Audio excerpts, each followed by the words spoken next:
Hello, dog lovers, and welcome to Muttz with Mannerz Canine Training Academy Podcast, where we'll share dog training tips and educational information to help you raise your pup, young or old, so they can be a loving part of your family and your community for life. I'm your host, Corey McCusker, Canine Coach, and we are all about enriching the lives of both ends of the leash.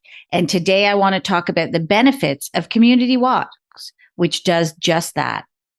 One question I get asked as a trainer often is, how can I get my dog to walk nice on leash? I hear that they either pull a lot, maybe they're reactive or fearful, or they just put on the brakes and they won't move. Our training classes do help with those issues.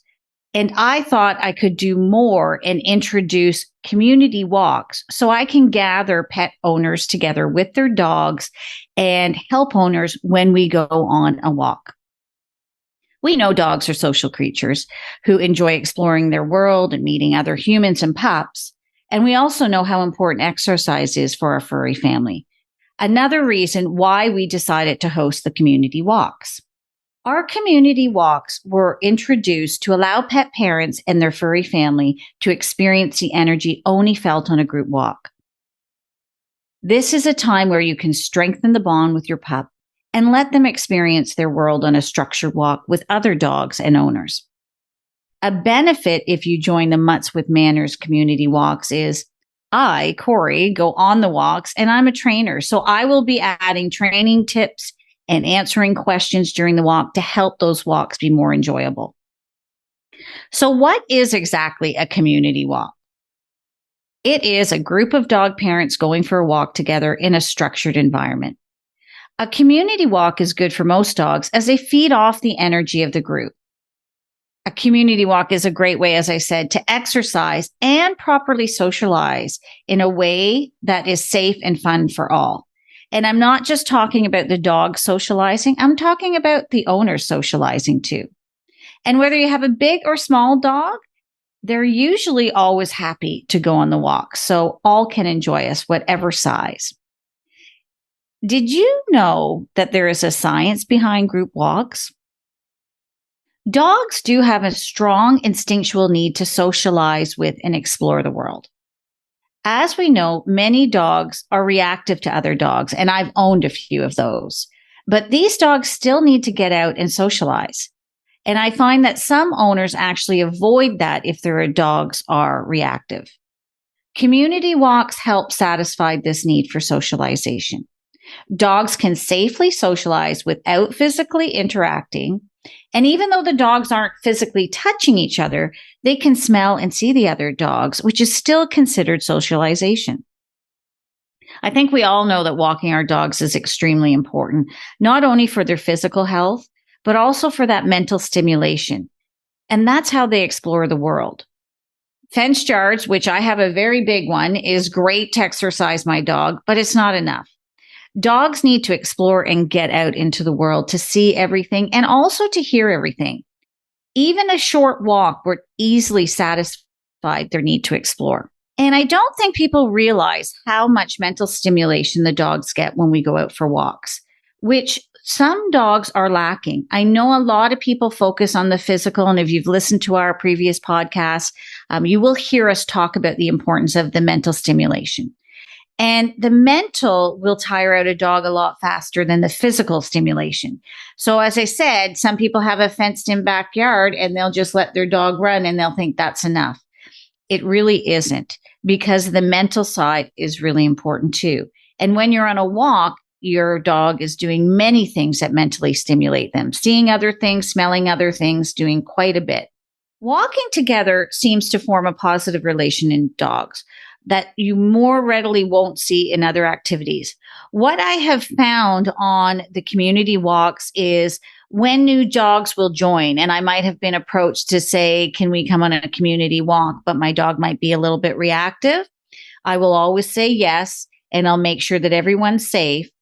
What I do find is the dogs who are reactive to other dogs all of a sudden form a sense of unity with the dogs that they're walking with after we've been maybe walking for 10 or 15 minutes.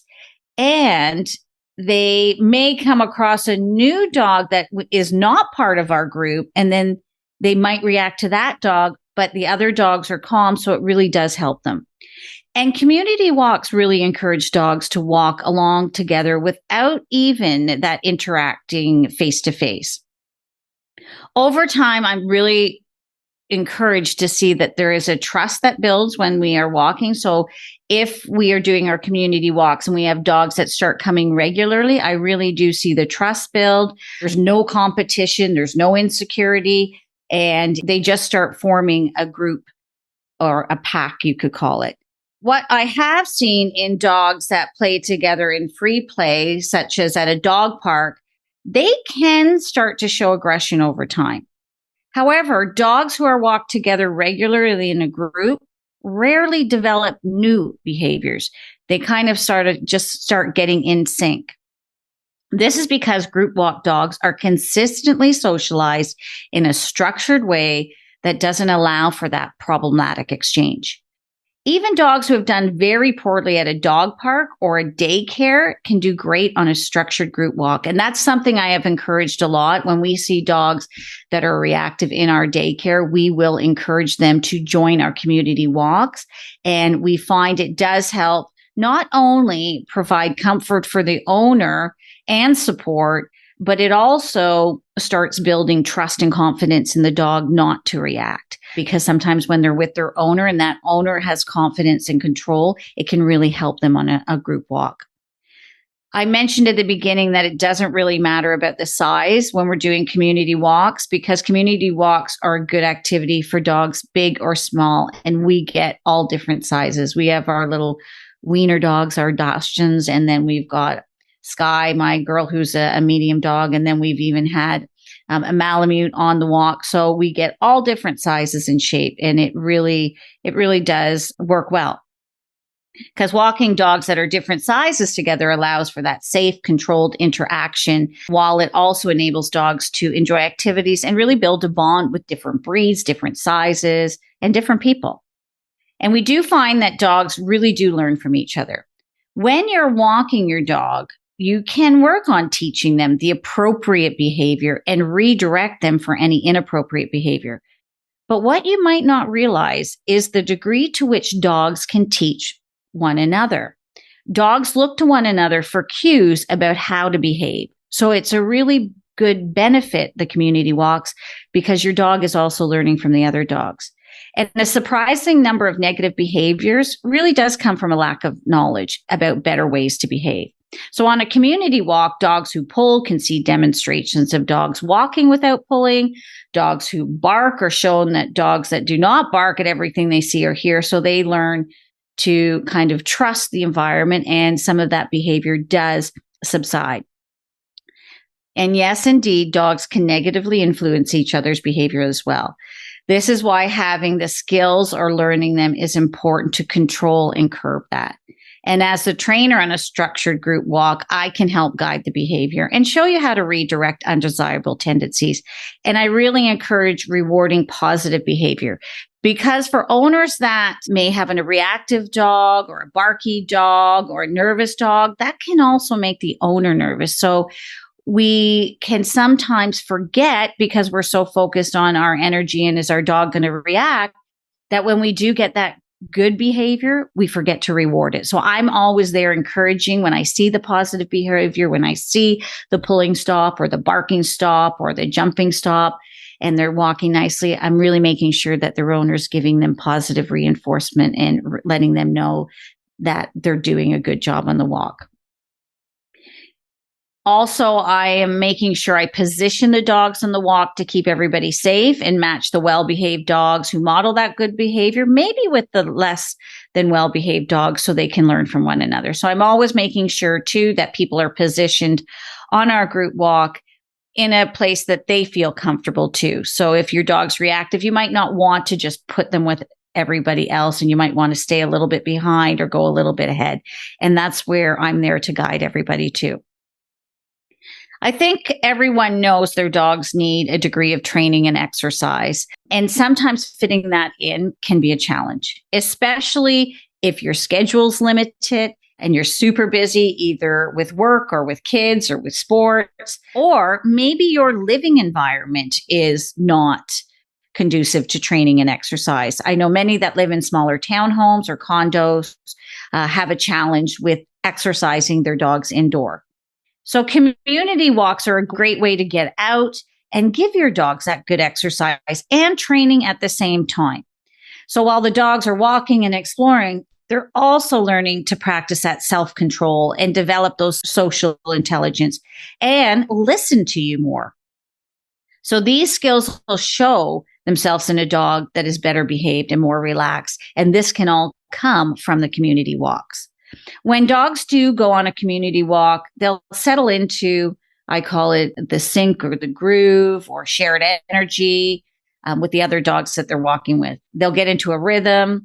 And for most dogs, that's something that is a huge relief for them because they feel like they can just relax and go with the flow and enjoy the walk. Another thing I touched on, reactive. So some dogs are aggressive or very fearful of people, fearful of other dogs, fearful of noises and sounds. And the community walks can be a great way to help reactive dogs overcome their aggression or overcome their fear. So I think I've touched on some of the benefits that a community walk can offer. If you want to get your dog exercised, socialized, or trained safely and regularly, a community walk is an excellent option. Muttz with Mannerz offers two options. Our community walks that I've introduced where we walk together and walk in our community. And sometimes we'll visit local pet stores.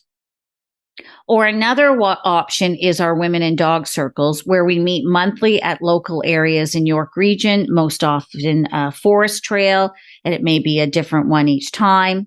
And the walks will range from 30 minutes to 1 hour. And they're a great way to get some exercise and meet up with other dog owners.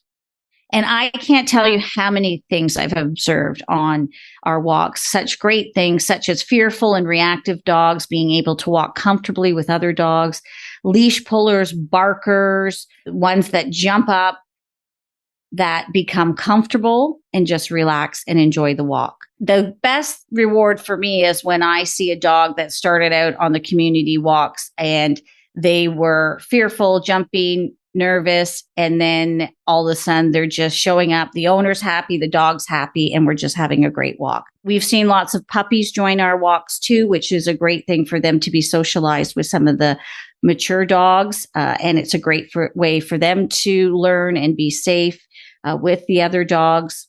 So there's just so many things with these community walks that can benefit the dogs and the owners because they're getting the social time too.